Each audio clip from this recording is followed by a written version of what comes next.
So this is the self-development with tactics book.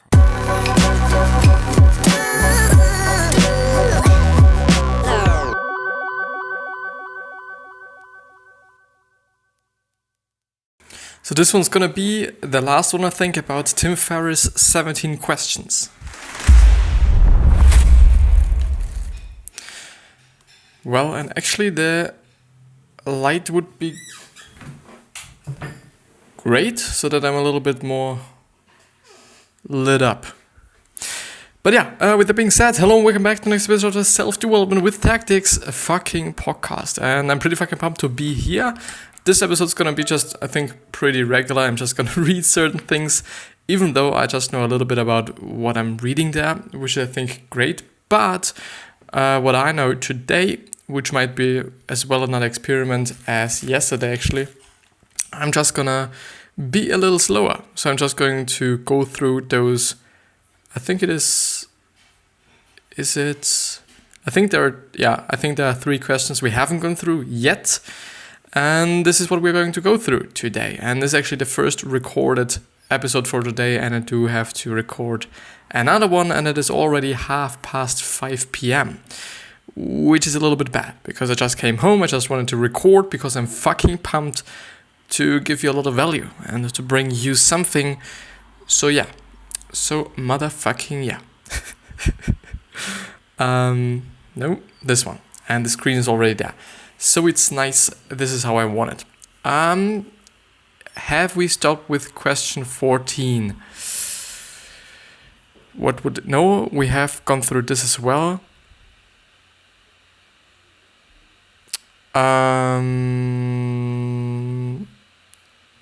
Actually, I think, let me see.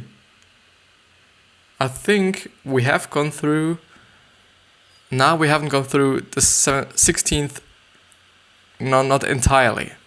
Not entirely, we haven't gone through the 16th entirely, but I think the 15th, we've done it. So therefore I'm going to start with the 16th, which is how can I throw money at this problem? So how can I waste money to improve the quality of my life? And fortunately I know what this is all about, and it is quite all about spending money to, for example, generate time. Because this is something that they are talking about here, and I'm just going to read it afterwards, I guess. They say like, okay, in the beginning, which is actually my point of view, they're not quite talking about it, but in the beginning you're actually kind of trading time for money. You know, this is just, how everyone starts, I guess.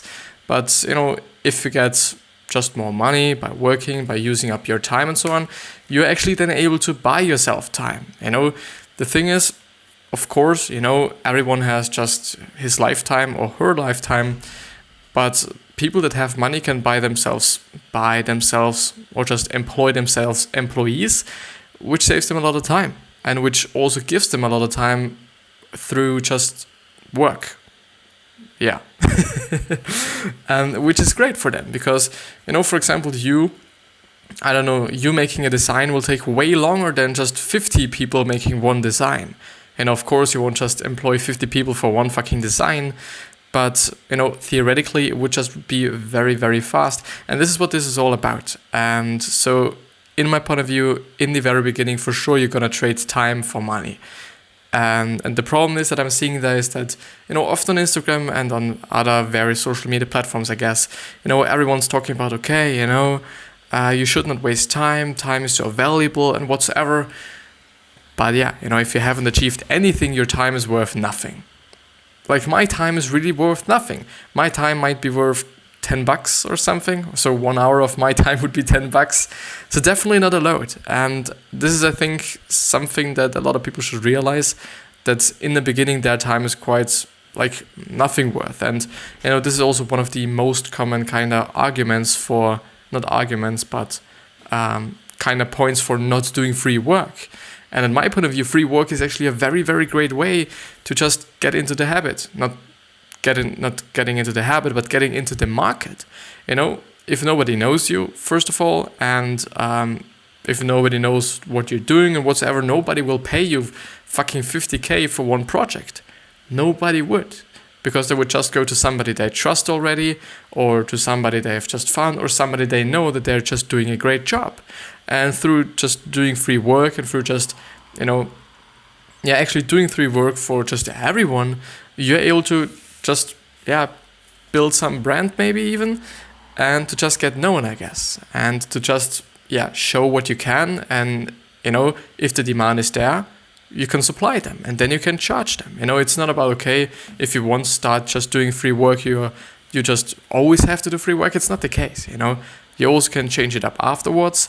But in the beginning, I think free work is a really great way to just get your name out and get your work out and just be known, get known, and just get into the market and get known by those people in the market as well. So in my point of view, at least, free work is definitely just, it is good, and it's not like a lot of people are talking about as just it being so bad because your time is so valuable. You should not kind of underestimate or just underdo your work or whatsoever. But in the beginning, if nobody knows you and if there is no demand for what you are doing, then projects, your work, your time is quite nothing worth. But let's actually see what he's writing there. So the motivation here, the one limited resource affecting every person on earth is time. If you can buy more time with money, this is often well worth it. Tim Ferriss suggests, in the beginning of your career, you spend time to earn money. Once you hit your stride, you should spend money to earn time. Now the 2-minute exercise. Imagine a stranger comes up to you and says, I want to buy an hour of your time. How much will that cost? This is your non-work hourly rate. Think about where you're spending time every day. Where could you spend this money to buy back time at this hourly rate? For example, let's say your rate is $20 an hour. In an effort to gain $100 on credit card rewards, you do 20 hours of research over a year. Clearly, this isn't worthwhile for you. Well, makes sense actually. The reflection. This is an unappreciated problem because many people are prone to being penny wise and pound foolish, especially if you didn't grow up with much money. I think about this a lot. So here are common examples that come up to mind, or to his mind, I guess. Transit. Taking public transit and walking might cost you $3 and take an hour. So taking Uber pool will cost $5 and it would take 20 minutes, which is definitely quite a big difference, I would say. Cleaning. I think we've actually gone through this already. Have we? Yeah, we have actually. Actually, we have. So please check out the other episode that I've gone through. But not entirely. I really don't think that I've entirely gone through this. So through all these examples that he's just, putting up there, or that he's just underlining here, you might spend $200 to $300 additionally to what you would pay a month to actually, just get rewarded or just get back quite a few hours, I would say. And in the really beginning, I would say this is just not worth the money, I guess, because in the beginning you do not have the money to do this. But I guess if you just, get more money, it would actually be worth it. It always depends on, just are you in need of this money? Is this money actually, or could you actually use this money in a better way than actually, just saving yourself a lot of time? This is something you just have to think about, I guess, and this is just something you do just have to decide for yourself, whether it is smart to actually throw out a lot of money to just save yourself a lot of time, even though your time is nothing worth. And this is then the point. And I guess if you're able in this time that you're getting back for just actually spending this money, if you're actually able to get back the money or actually double or triple or quadrille, never mind. So actually, if you're able to make back more money than you were putting out, or you're putting into the whole time-saving machine, then it is worth it. Then it is clearly worth it if you're able to just really make more money in the time that you're saving for yourself, or that you're saving yourself by spending that money. It totally would make sense, and I totally would do it myself. I do not know if this is just common thinking, and I do not know if it's rather entrepreneurial thinking or rather just, rich people's thinking, because actually, well, I guess there are actually a lot of books about this kind of topic. So how rich people act and how they think and what they do and whatsoever, and what the poor people do and what they think and whatsoever. What I clearly know, and what I've also seen when I've been looking at some statistics from Austria, actually, the Sinus, I don't know how they are called, but the company is called, is this actually, so is it social environments?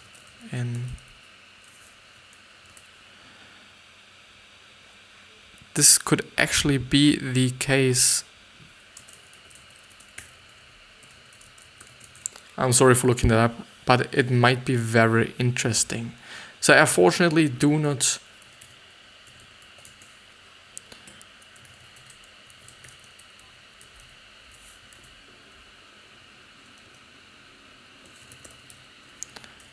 I'm just seeing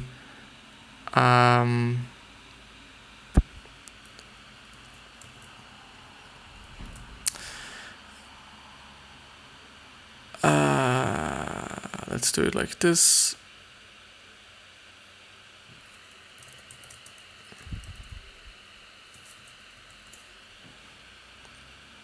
Never mind. The whole problem or the whole thing that I've seen is that those people in Austria, at least, that are just having not a lot of money and they're just really in the kind of bottom level of the whole society, I would say, they just really consume a lot. And I found it pretty funny and pretty interesting to actually see that, and maybe to actually, just then also know that this is actually true, because you can see it. You can definitely see it if you just look at those people who just, if you're in a just relatively small city as I'm living in, you totally know those people that do not have a lot of money, also by their behavior, because often they're just like, well, I think you know what I mean, I guess. But I do not want to judge anyone. But the problem that I'm seeing there is that you can clearly see that they are just consuming a lot. They just have great clothes. They just have brand clothes, like, Adidas kind of jackets or those Nike shoes and whatever. So you can totally see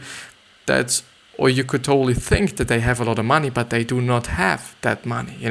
They're spending their money because of some reasons. I don't know if it's just because they think that some other people think that then they have a lot of money. I don't know the whole kind of reasons why they actually do this, but you can see it. And this is quite just really interesting to not get proved, just get the proof. Is it the proof for it? Well, that is just actually the case, So I think, and also something that I guess you can see with a lot of rich people is that they do not consume a lot. Like, whether it be just, well, they consume a lot of information, I guess. A lot of rich people actually read a lot of books, whether it be just Jeff Bezos, he was reading, I think, a lot of books. Now, in the meantime, I actually don't know if he's just still doing it. Bill Gates, of course, he has been reading a lot of books. Mark Zuckerberg, of course, he is also reading a lot of books. He has actually had a challenge, I guess, which was reading actually, I think, one book a week or one book every 2 weeks, which is just insane. Especially if you think about their life and their kind of just daily schedule and what they just have to do. Like, they just have to manage and control and look after a fucking $1 billion company. It's just a lot of work, I guess. And it also comes up to the employees they are having and also the managers. So the people that are quite directly under them in terms of the whole hierarchy in the company itself. I guess if you do just have great managers and great people beneath you, you can just save a lot of time for yourself and save a lot of stress for yourself if you know that you can actually rely on them and that, they will do the job and the whole company is doing fine and whatsoever. But I guess still, as a CEO of just such a big company, you do just have a lot of responsibilities, and it's basically your decisions that maybe can even ruin just, when there is no board, I guess. If there is a board and there are just a lot of board members, which actually do then make the decisions, I guess you as a CEO do not have such a lot of, responsibilities in terms of the decision-making process, but still, it's a lot of work, and they still just, manage to just take such a lot of amount of time for reading, reading one fucking book every 2 weeks, which is just, a lot of time, I guess. But let's actually see how this summary is going on. So you can then use this time to make yourself happier. This can be time spent on hobbies or pure relaxation, or you can use the time in higher leverage ways like reading books to make you more personally effective. As an employee, consider that learning skills during your free time for 10 hours a week. This might ultimately lead to additional raises of 20k over 5 years, increasing your lifetime value by hundreds of thousands of dollars. A much better deal than saving $3 on communication or commuting each day. Another favorite quote from Tools of Titans: if you've got enough money to solve the problem, you don't have the problem. Actually is the case, because maybe this just means that you should actually just, spend that money to solve the problem. If it's actually a severe problem, if it's actually a problem that makes sense to be solved. Because I don't know, I think this was actually also a point from the book that, a lot of people, and, I do not want to say that, I'm not the case actually. A lot of people actually spend their time and energy on things that do not quite matter, at least not, as much as those things that really fucking matter, and those things that should really be concentrated on, or concentrating on. Yeah. The next one is actually a pretty great one, and there is also a story involved in this whole thing, which is also a great story, and I've enjoyed this story. So, question 17, no hurry and no pause. In Tools of Titans, Derek Sivers, who is actually the founder, and I do not know if he's actually the CEO of it, but he's definitely the founder of CD Baby, and Tim Ferriss once talked about him as being just such a good person, and that he was actually one of the easiest persons is there actually the word persons? Person, one person, persons. Well, he's actually one of the people that is very easy to interview, which I don't know, might be because he's talking a lot by himself and he just tries to just give as much value as he can, but I don't know. So in Tools of Titans, Derek Sivers gives the story of a 25-mile bike ride near his house. He would push as hard as he could, sweating and huffing, and it would take him 43 minutes. And this was stressful, so he decided to take it easy one day. He will go at less than his normal pace and enjoy the ride, admiring the blue sky and the birds. When he finished the ride, he found the ride took 45 minutes. So actually only a 2-minute difference. So he endured extreme stress for just an extra 2 minutes, which is quite nothing. The point being, you don't need to go through life huffing and puffing. You will get nearly all the way there by putting one foot in front of the other continuously. Thus, no hurry and no pause. Which makes sense, and I guess, it could actually be the case that if you just, hurry a lot, that you also have to pause a lot, which is then really bad. But I guess the whole pausing thing is actually something people struggle with, because people like to take pauses. And I'm just thinking about the whole YouTube thing, and a lot of YouTubers, for example, Felix, so PewDiePie, they've been also talking about YouTube actually being just a pretty nice job. Of course, it is really not as stressful as being a CEO. It is not just that physically stressful as just some construction workers or something. It definitely is an easy job, to some degree. On the other hand, you do just have to know that you have to put out content every single day. If you do want to do it or not, you just have to, and if you're not doing it for several months, the case could actually be that your channel's not going to grow afterwards. It could just actually fall down, could actually break apart, could actually, people might not watch you any longer because you have made this pause or you have just taken this pause. So it is actually one of the jobs or one of the things where you constantly do just have to do things. And I guess, if you're really consciously, no matter in which area you're doing it, if you're consciously doing something and if you're not stopping, which means that you do not have to stress yourself out. Continuously doing something doesn't mean that you just have to be on 100% every single day. I guess it just means that you just do not have to stop. Actually reading one word of one side of a book is actually also just a little step forward. It's not a big one, it's not a huge one, it's not a really small one, it is one. And I guess you do not have to actually take such enormously big steps every single day. I think it's just not enough for every day, of course not. But if there are some days where you're not feeling right, actually reading one word is better than reading no word and making the pause or whatsoever.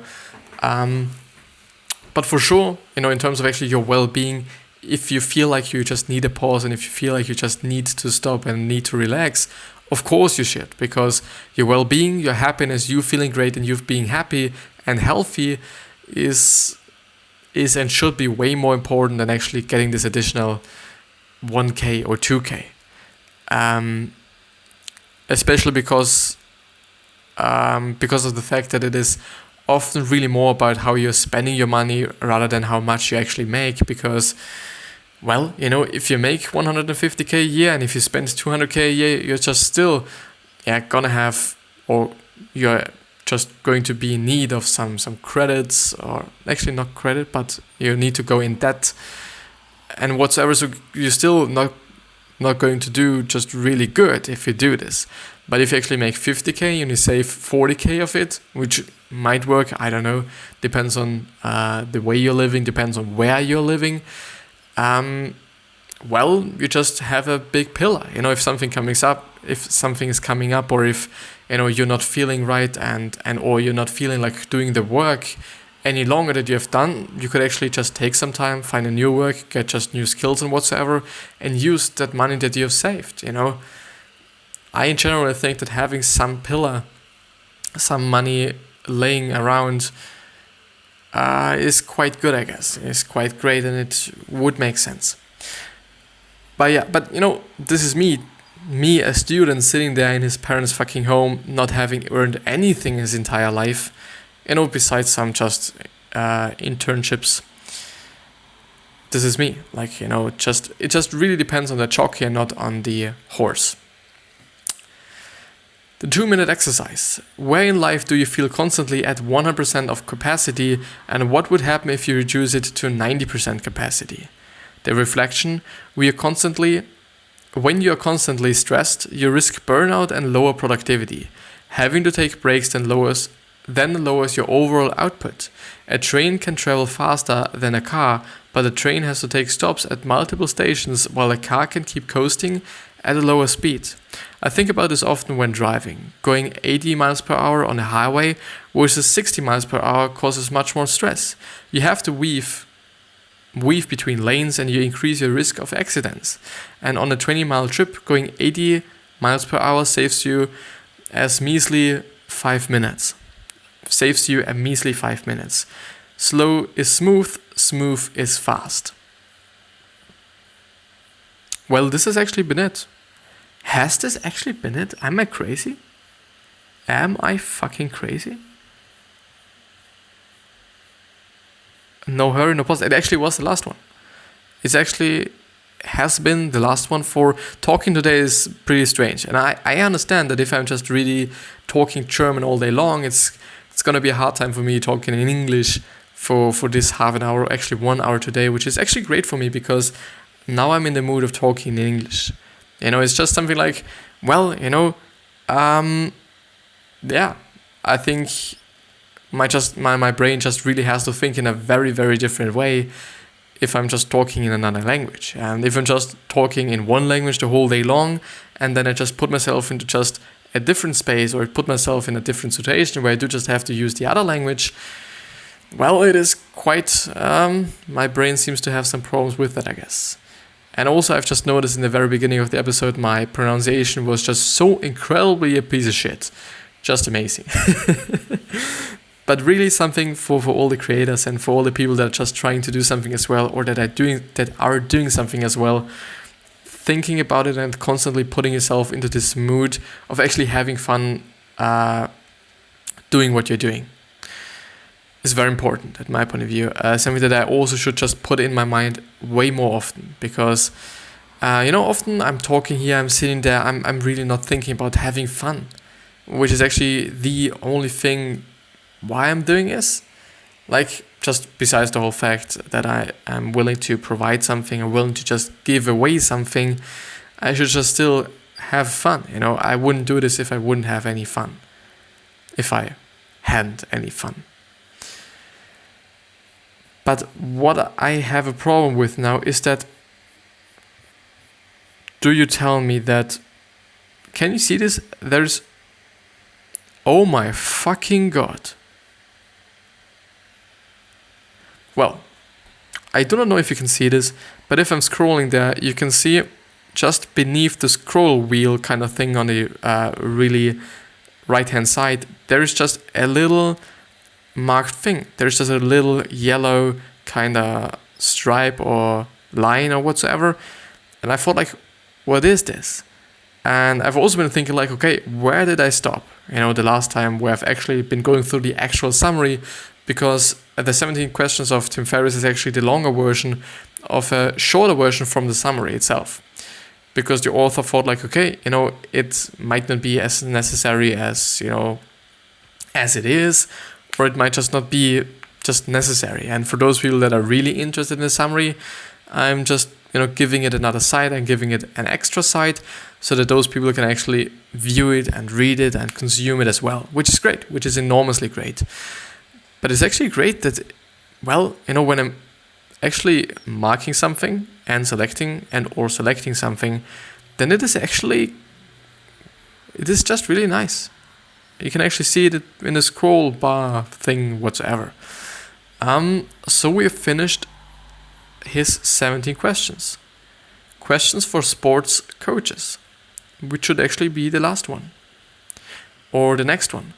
So then we just go through questions for sports coaches, and then we go through healthy. And healthy, I guess, I actually hope, is going to be a pretty great one. I really hope, I don't know, some parts of this book is actually pretty kind of slim, pretty kind of short, which is a little bit unfortunate, because actually those things that I'm really interested in are just the short ones, which is a little bit fucked up, but I guess I really shouldn't complain, because this is an incredibly good summary. It's incredibly long, incredibly good and informative summary, and I guess you will not be able to find such a good summary anywhere else as or then on the alanchang.com website. And everything is, by the way, linked down in the description, at least named, so that you can actually see where I am, where I get these informations from, so that I'm not just,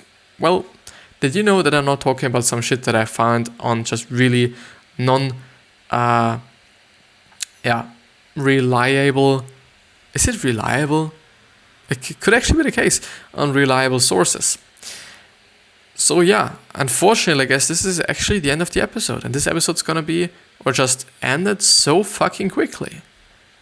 I'm just seeing ketosis there, and I'm just really thinking about those keto or keto diets, whatever they're pronounced, which, I don't know. I do think I'm really interested in this one, and I'm really looking forward to this section actually, and also the exercises section. Really interested in that one, because as you might know, I'm working out 3 times a week. And by the way, I've noticed that having a split. So normally I'm actually making or doing some full body workouts, because I thought, like, they're the best one, it works the best for me and whatsoever.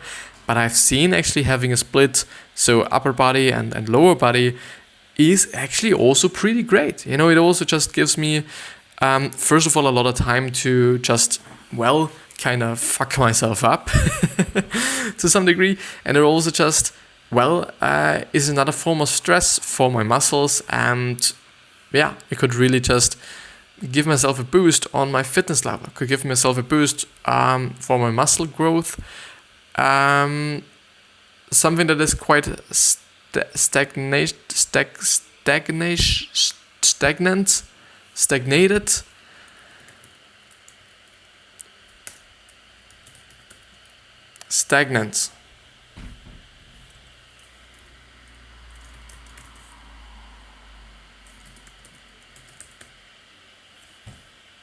Never mind. Never fucking mind. But yeah, I guess, and I actually hope that I've provided some value for you in this episode. I'm very sorry if the talking and or the pronunciation or whatsoever was not on point. It is always something quite, as I've explained, something is, difficult, unconsciously for me. But what really helps that I've seen is that, if I'm just listening to a lot of English things, whether it be podcasts, most of the time podcasts and or other spoken words, I do just have a very quite different and pretty much better time talking here than when I'm not listening to something and or when I'm not actually surrounding myself with the English language, throughout the day, because normally I'm doing it through just writing some comments on Instagram, just, reading some news, doing something on my phone, because I actually have my phone on English. It's better for me. I like it more. I do not want to see some German shit. That's me.